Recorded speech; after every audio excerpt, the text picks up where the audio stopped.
to the video about how to create a composition. So first we're going to talk a little bit about what a composition actually is. So what a composition is it is the way a picture is arranged on the canvas or paper.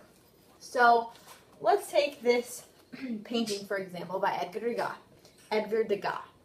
Okay, so this painting, you can see it is arranged in the center. You'll notice her head is extremely large. Now, that's one of the things in creating a composition we're going to talk about.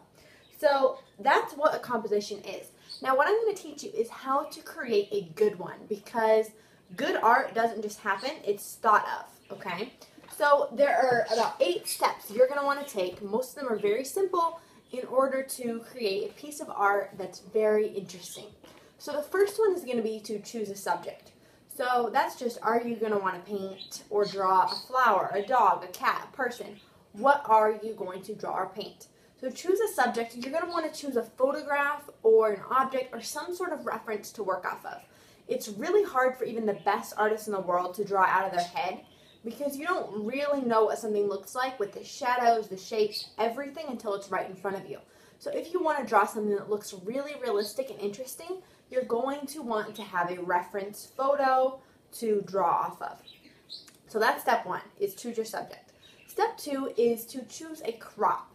So that means, am I going to have the flower be like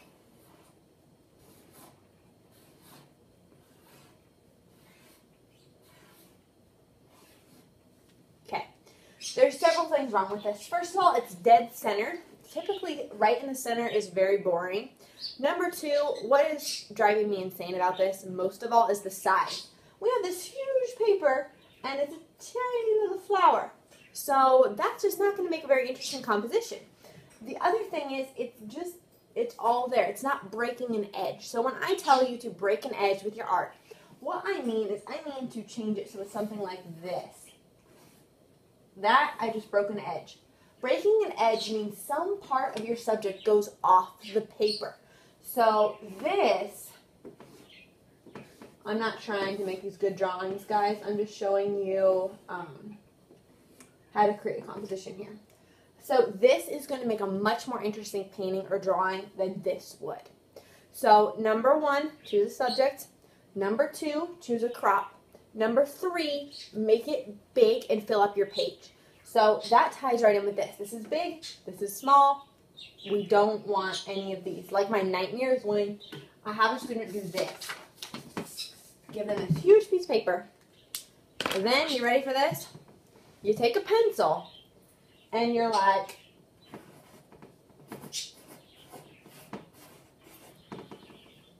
okay, for one thing, it's way too tiny. It's everything we just went over.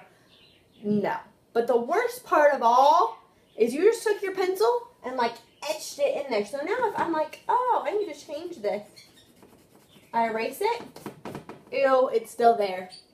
I'm going to have to waste a piece of paper and give you a new one, which I am not going to be happy about. You know that. So make sure whenever you're sketching on, you're going to want to sketch really light, because then if you make a mistake, you can easily fix it and change it later. So step 1, choose a subject. Step 2, choose a crop. Step 3, make it big. And step 4 is going to be think about the way it's balanced. So I'm going to talk about this piece right here while we're talking about balance.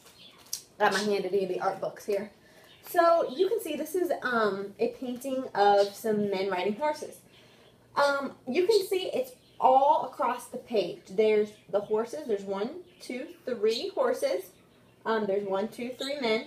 And then it's balanced with grass and sky. So it's just overall balance. Like, let's say, for example, the horses were all the way down here at the bottom. That would be like a little too heavy on the bottom. Or if there was no clouds in the sky, it was just plain.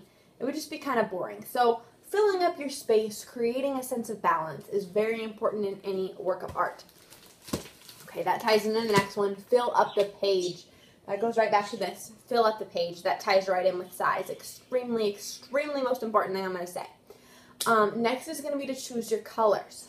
So, if you flip to this one.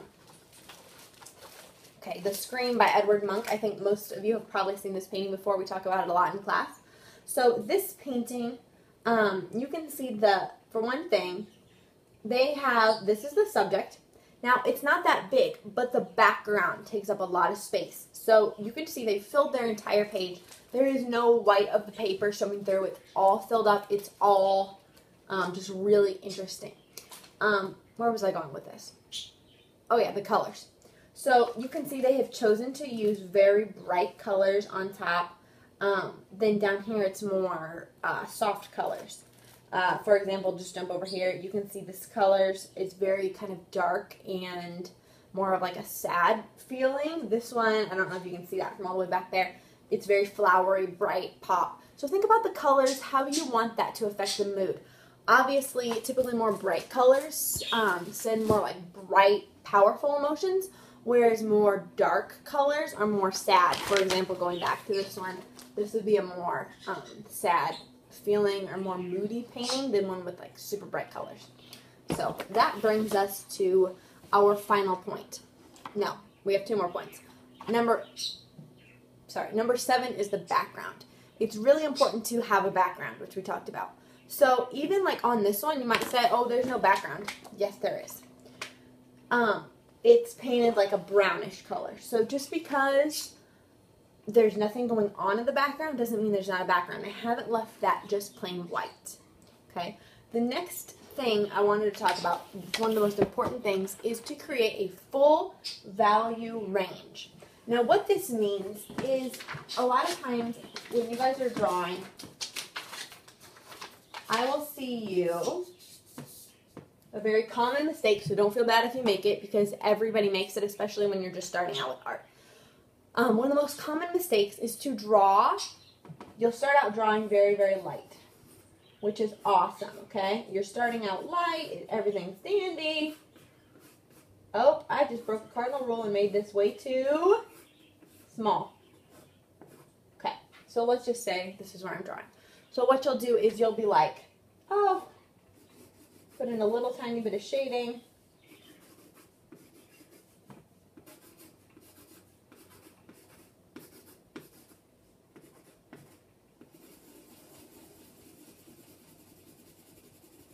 And you'll be like, oh, I'm done. Okay, that's the worst thing for me to hear. You're not done because you have not created a full value range. So remember, a full value range is this all the way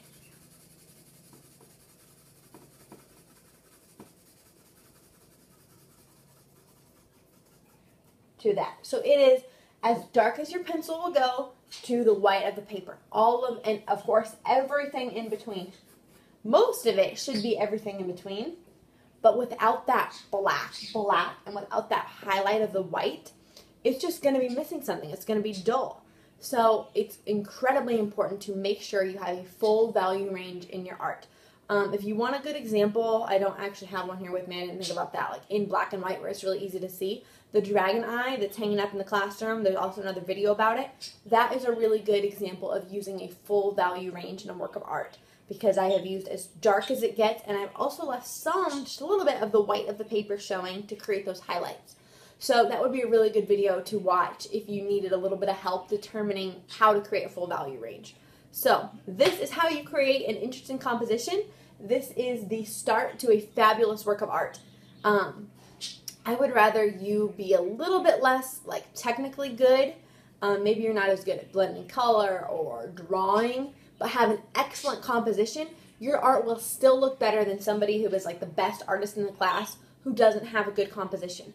Composition is the foundation to creating any work of art. So without a good foundation, you're just not going to have a work of art that you're probably going to be very happy with. So make sure you follow these steps, ask questions in class, and I will see you later. Thanks for watching.